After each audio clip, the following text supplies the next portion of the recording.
जय हिंद मित्रों, आप सभी का स्वागत है। उम्मीद करता हूं कि आप सभी अच्छे होंगे। मित्रों, आज हम मॉडल पेपर संख्या 65 का भाग 1 देखेंगे। प्रश्न संख्या 1, भागते भूत की लंगोटी सही का अर्थ है दुष्ट लोगों में आपसी मित्रता, जो मिल जाए वह काफ़ी है। जो मिल जाए वह काफ़ी है। दो असमान व्यक्तियों की तुलना, परिश्रम अधिक फल कम। आप सभी बताइए, भागते भूत की लंगोटी सही का अर्थ क्या होगा? इसका सही अर्थ है जो मिल जाए वह काफ़ी है। प्रश्न 2, दांतों पसीना आना का अर्थ है प्राप्त होना, बहुत अधिक परेशानी उठाना, घमंड होना, तेजी से झपटना। दांतों पसीना आना का अर्थ क्या होगा?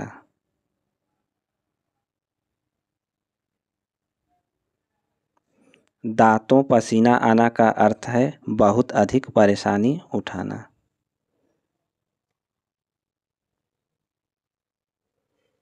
दरवाजे पर कोई खड़ा है दिए गए वाक्य में सर्वनाम का सही विकल्प है निश्चयवाचक, अनिश्चयवाचक, निजवाचक, संबंधवाचक। दरवाजे पर कोई खड़ा है दिए गए वाक्य में सर्वनाम का सही विकल्प क्या होगा?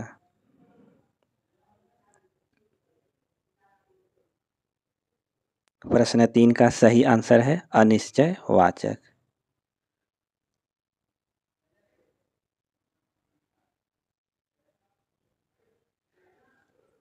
प्रश्न 4, उस विकल्प का चयन करें जो दिए गए वाक्य के प्रकार का सही विकल्प है।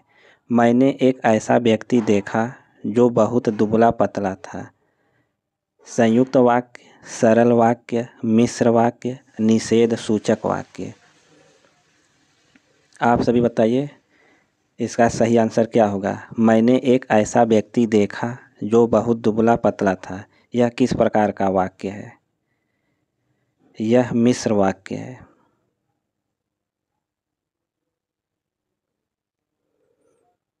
प्रश्न 5, वीरेंद्र शब्द का सही संधि विच्छेद होगा वीरधन इंद्र, वीरधन इंद्र, वीरधन ऐन्द्र, वीरधन इंद्रा। आप सभी बताइए, वीरेंद्र का सही संधि विच्छेद क्या होगा? वीरेंद्र का सही संधि विच्छेद है वीरधन इंद्र।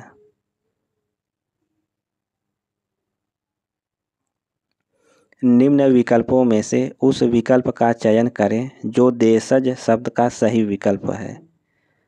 कातिल, कलाई, अदा, खबर।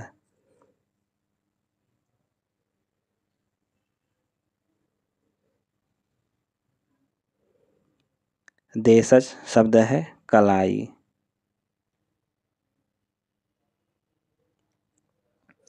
निशित, निशीथ दिए गए शब्द युग्म के अर्थ का सही विकल्प है।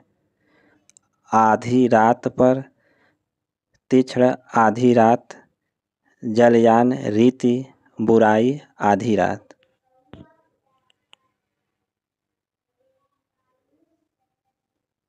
आप सभी बताइए, निशित, निशीथ का सही अर्थ क्या है? इसका सही अर्थ है तीक्ष्ण आधी रात।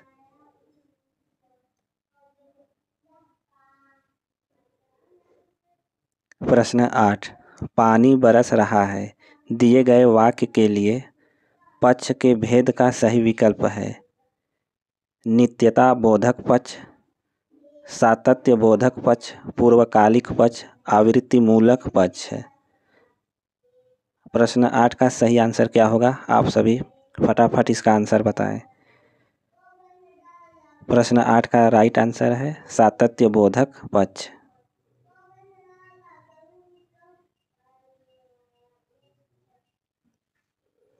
प्रश्न 9, उत्कर्ष का विलोम है प्रगति, विनीत, अपकर्ष, उत्थान।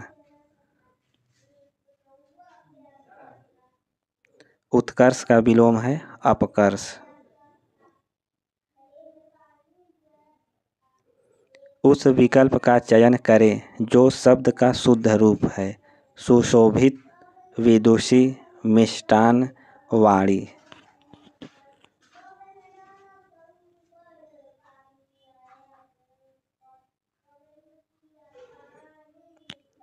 प्रश्न 10 का सही आंसर है विदुषी।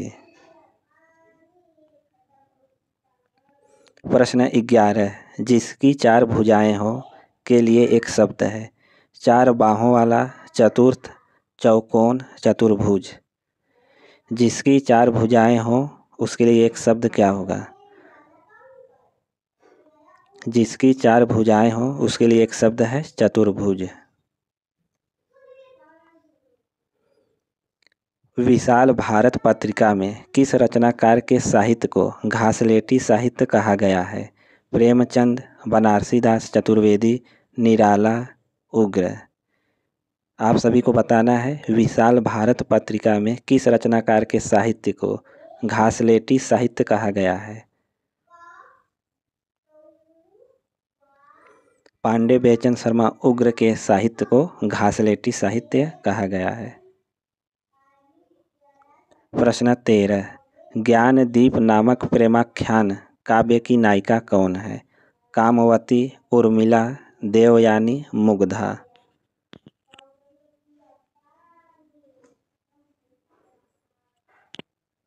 ज्ञानदीप नामक प्रेमाख्यान काव्य की नायिका कौन है? तो राइट आंसर है देवयानी।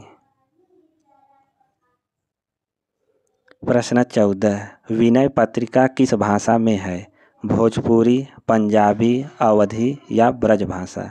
विनय पत्रिका किस भाषा में लिखा गया है? विनय पत्रिका ब्रजभाषा में है। चंद्रगुप्त नाटक का रचना काल क्या है? सन 1945, 1975, 1930, 1931 ईस्वी। चंद्रगुप्त नाटक का रचनाकार क्या है? चंद्रगुप्त नाटक का रचना काल है 1931 ईस्वी।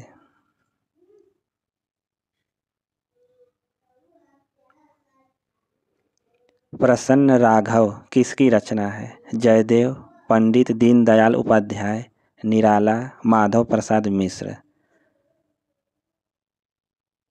प्रसन्न राघव किसकी रचना है? यह जयदेव की रचना है। प्रजा हितैषी पत्र का रूप था साप्ताहिक, पाक्षिक, मासिक या दैनिक। आप सभी बताइए प्रजा हितैषी पत्र का रूप क्या था? प्रजा हितैषी साप्ताहिक पत्र था। वर्ष 2005 में ज्ञानपीठ पुरस्कार किसे दिया गया? अमरकांत, कुंवर नारायण, अशोक वाजपेयी, नरेश मेहता। आप सभी बताइए 2005 का ज्ञानपीठ पुरस्कार किसे दिया गया? 2005 का ज्ञानपीठ पुरस्कार कुंवर नारायण को दिया गया। सुमित्रा नंदन पंत को उनकी किस रचना पर साहित्य अकादमी पुरस्कार मिला? पल्लव, लोकायतन, उच्छ्वास, कला और बूढ़ा चांद। आप सभी बताइए पंत को उनकी किस रचना पर साहित्य अकादमी पुरस्कार मिला?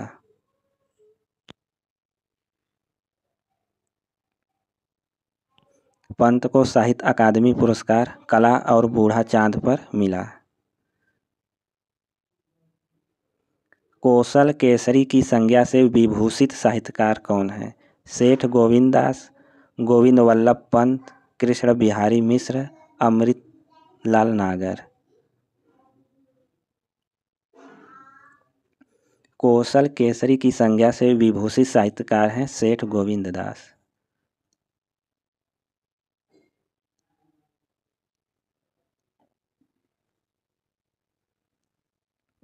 निम्नलिखित में भाषा की प्रमुख प्रकृति कौन सी है? आप सभी बताइए भाषा की प्रमुख प्रकृति कौन सी है? सरलता से क्लिष्टता की ओर, जटिलता से सरलता की ओर, भावों से विचारों की ओर, विचारों से भावों की ओर। भाषा की प्रमुख प्रवृत्ति है जटिलता से सरलता की ओर। प्रश्न 22, बांगरू किस उपभाषा वर्ग की बोली है? पश्चिमी हिंदी, पूर्वी हिंदी, बिहारी, पहाड़ी हिंदी। बांगरू किस उपभाषा वर्ग की बोली है? तो राइट आंसर है पश्चिमी हिंदी।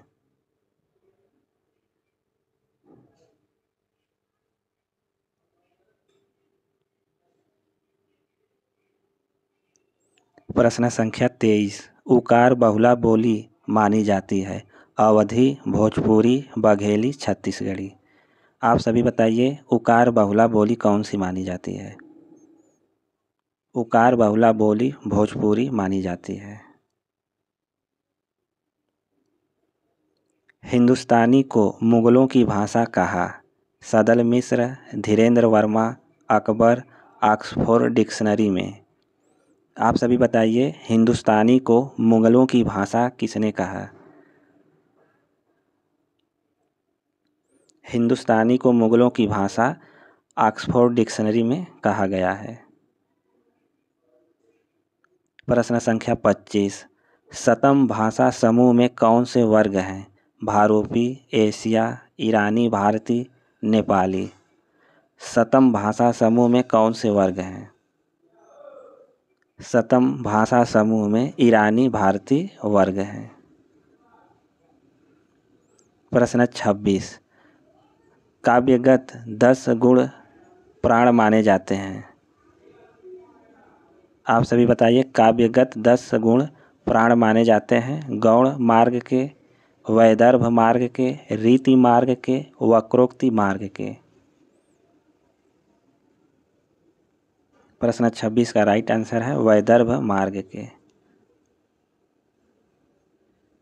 प्रश्न 27, अवंतिका एवं मागधी रीति के उद्भावक आचार्य हैं? भोजराज, मम्मट, विश्वनाथ, जगन्नाथ दास। अवंतिका एवं मागधी रीति के उद्भावक आचार्य कौन हैं? अवंतिका एवं मागधी रीति के उद्भावक आचार्य हैं भोजराज। लाटीय रीति के उद्भावक आचार्य कौन हैं? रुद्रट, कुंतक, राजशेखर, भोजराज। आप सभी बताइए लाटिया रीति के उद्भावक आचार्य कौन हैं? तो राइट आंसर है रुद्रट। रीति को रस का उत्कर्ष तत्व मानने वाले आचार्य हैं? महिम भट्ट, कुंतक, राजशेखर, आनंदवर्धन। रीति को रस का उत्कर्ष तत्व मानने वाले आचार्य कौन हैं? तो राइट आंसर है आनंदवर्धन। पाठ 30, पाठक या श्रोता को रस की अनुभूति होती है? आलंबन के द्वारा, आश्रय के द्वारा, अनुभवों के द्वारा, संचारियों के द्वारा। पाठक या श्रोता को रस की अनुभूति किसके द्वारा होती है?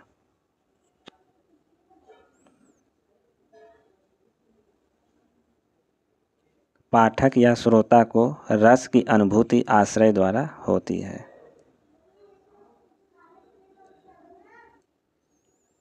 न्याय दर्शन के माध्यम के रस सूत्र की व्याख्या करने वाले आचार्य हैं? मम्मट, भट्टनायक, श्री शंकुक, भोजराज।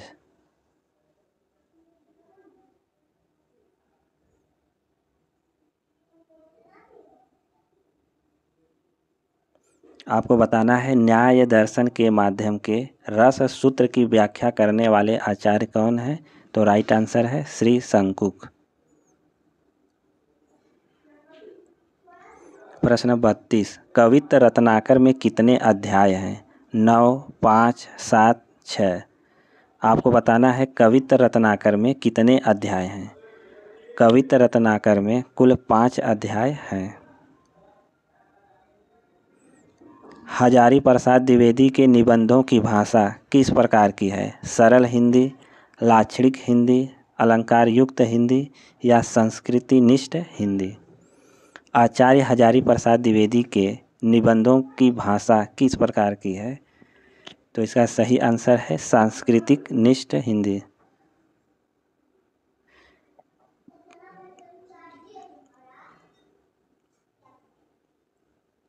प्रश्न 34, काग शब्द का सही पर्यायवाची नहीं है। आपको बताना है काग शब्द का सही पर्यायवाची नहीं है। काग शब्द का सही पर्यायवाची नहीं है रासव। प्रश्न 35, कहाँ करुणानिधि केशव सोए भारतेंदु की किस रचना की पंक्ति है? अंधेर नगरी, रत्नावली, भारत दुर्दशा, नील देवी। कहाँ करुणानिधि केशव सोए भारतेंदु की किस रचना की पंक्ति है? तो राइट आंसर है नील देवी। पंत जी का महाकाव्य कौन सा है? शिल्पी, चिदंबरा, लोकायतन या गुंजन? आपको बताना है पंत जी का महाकाव्य कौन सा है।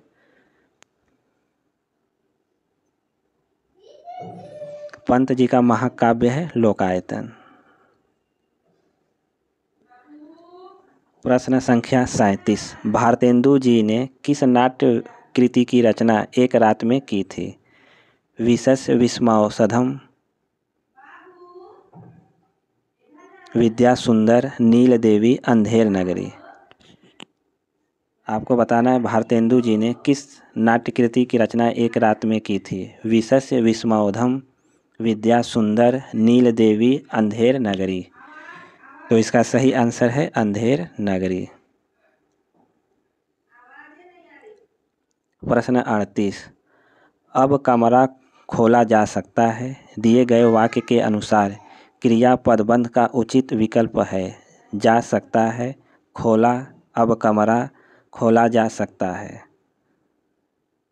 अब कमरा खोला जा सकता है इस वाक्य के अनुसार क्रियापद बंध का उचित विकल्प कौन सा है? तो इसका सही आंसर है खोला जा सकता है।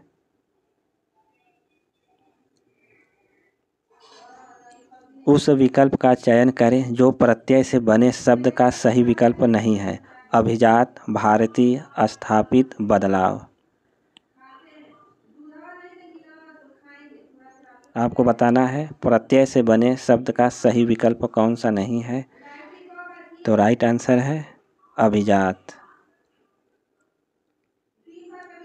उस विकल्प का चयन कीजिए जो समूहवाचक संज्ञा का सही विकल्प है। समूहवाचक संज्ञा का सही विकल्प कौन सा है? मीठा, दूध, भीड़, पर्वत। समूहवाचक संज्ञा शब्द है भीड़। उस विकल्प का चयन कीजिए जो मध्यम पुरुषवाचक सर्वनाम का सही विकल्प है। मध्यम पुरुषवाचक सर्वनाम का सही विकल्प है आप सब, यह, हम सब, मैं। आप सभी बताइए कौन सा विकल्प मध्यम पुरुषवाचक सर्वनाम है? मध्यम पुरुषवाचक सर्वनाम है आप सब। प्रश्न 42, वृक्षों की घनी छांव से हमें बहुत सुख मिला वाक्य के अनुसार सही विशेषण पदबंध का विकल्प होगा। बहुत सुख मिला, छांव से हमें बहुत सुख, वृक्षों की घनी छांव। प्रश्न 42 का सही आंसर क्या होगा? इसका सही आंसर है वृक्षों की घनी छांव। प्रश्न 43, योग करके वह टहलने जाएगी वाक्य में आए क्रिया के भेद का सही विकल्प होगा। योग करके वह टहलने जाएगी वाक्य में आए क्रिया के भेद का सही विकल्प होगा नाम धातु, पूर्वकालिक, संयुक्त, प्रेरणार्थक क्रिया। प्रश्न 43 का सही आंसर क्या होगा? योग करके वह टहलने जाएगी, यह पूर्वकालिक क्रिया है। बेखबर शब्द का सही पर्यायवाची शब्द नहीं है। अर्भ, बेपरवाह, गाफिल, असावधान।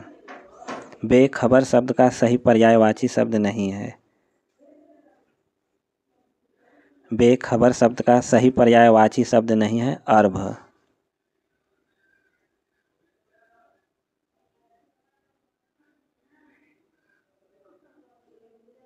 काव्य गुण के संबंध में असत्य कथन का चयन कीजिए। भारतीय काव्य शास्त्र में गुण और रीति संप्रदाय प्रायः परस्पर संबद्ध तथा अन्योन्याश्रित है।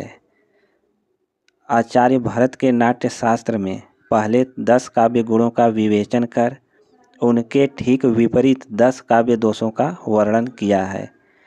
काव्य शोभाया कर्तारो धर्मा गुणा, यह लक्षण आचार्य वामन ने दिया है।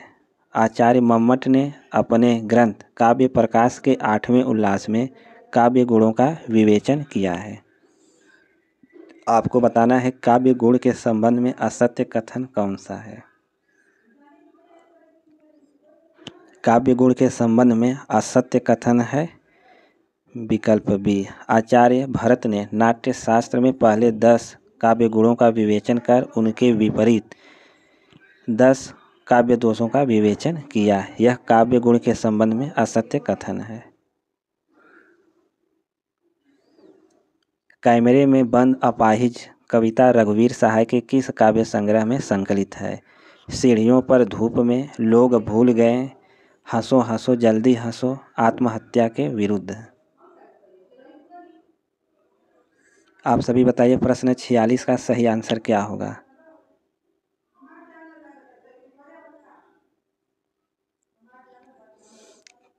कैमरे में बंद अपाहिज कविता रघुवीर सहाय के किस काव्य संग्रह में संकलित है। तो राइट आंसर है लोग भूल गए हैं।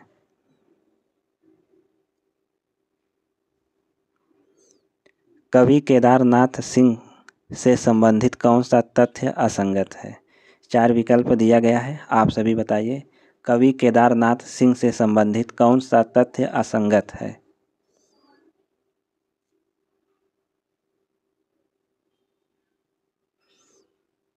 केदारनाथ सिंह के संबंध में असत्य कथन है विकल्प सी।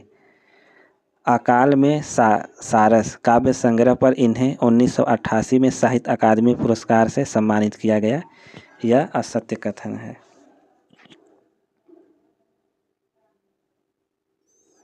प्रश्न 48 महाकवि माघ का जन्म कहाँ हुआ था। केरल, उत्तर प्रदेश, कर्नाटक, गुजरात। महाकवि माघ का जन्म कहाँ हुआ था। महाकवि माघ का जन्म गुजरात में हुआ। माघ की लिखी कितनी रचनाएं प्राप्त होती हैं। 4, 3, 5, 1। आप सभी बताइए महाकवि माघ की लिखी कितनी रचनाएं प्राप्त होती हैं। तो राइट आंसर है 1। संस्कृत में व्यंजनों की संख्या कितनी है। 33, 38, 35 या 39। आपको बताना है संस्कृत में व्यंजनों की संख्या कितनी है। संस्कृत में व्यंजनों की संख्या 33 है। कुरुवह पद में कौन सा लकार है। आप सभी बताइए कुरुवह पद में कौन सा लकार है। कुरुवह पद में कौन सा लकार है। तो राइट आंसर है लट लकार।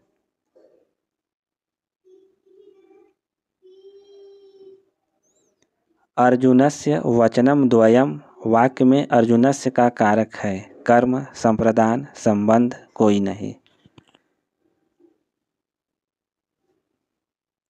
आप सभी बताइए अर्जुनस्य में कौन सा कारक है। अर्जुनस्य में कौन सा कारक है। तो राइट आंसर है संबंध कारक। कष्टापन्न शब्द में समास है। अव्ययी भाव, कर्मधारय, तत्पुरुष या द्वंद्व समास। आपको बताना है कष्टापन्न शब्द में कौन सा समास है। कष्टापन्न शब्द में कौन सा समास है। तो राइट आंसर है तत्पुरुष समास। पठितः में प्रत्यय एवं लिंग है। आप सभी बताइए पठितः में प्रत्यय एवं लिंग है। पठिता में प्रत्यय व लिंग है, कत पुल्लिंग। सर्वस्व रूप है, आप सभी बताइए सर्वस्व रूप है चतुर्थी का, पंचमी, षष्ठी या सप्तमी का। सर्वस्व रूप है, सर्वस्व रूप है षष्ठी का।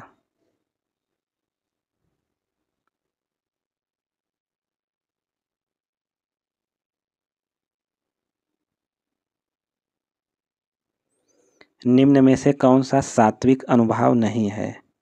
आपको बताना है सात्विक अनुभाव कौन सा नहीं है।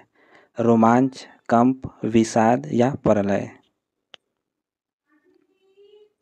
सात्विक अनुभाव नहीं है विषाद। विषम चरणों में 13-13 तथा सम चरणों में 11-11 मात्राओं सहित कुल 24 मात्राओं वाला छंद होता है। चौपाई, दोहा, सोरठा, रोला। विषम चरणों में 13-13 तथा सम चरणों में 11-11 मात्राओं सहित कुल 24 मात्राओं वाला छंद होता है दोहा।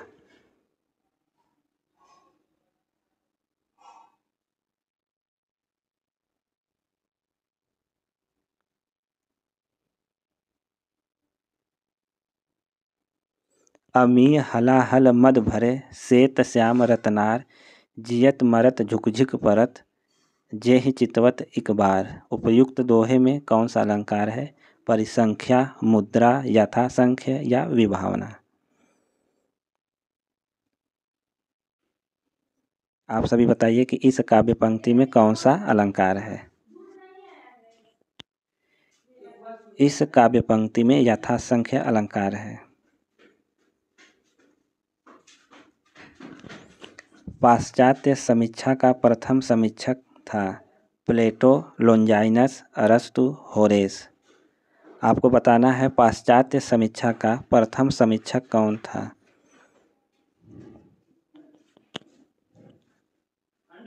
पाश्चात्य समीक्षा का प्रथम समीक्षक था प्लेटो। लोंजाइनस ने काव्य की सुंदरता में कितने काव्य दोष माने हैं? 7, 5, 2 या 3। आप सभी बताइए लोंजाइनस ने काव्य की सुंदरता में कितने काव्य दोष माने हैं? लोंजाइनस ने काव्य की सुंदरता में कुल 3 काव्य दोष माने हैं।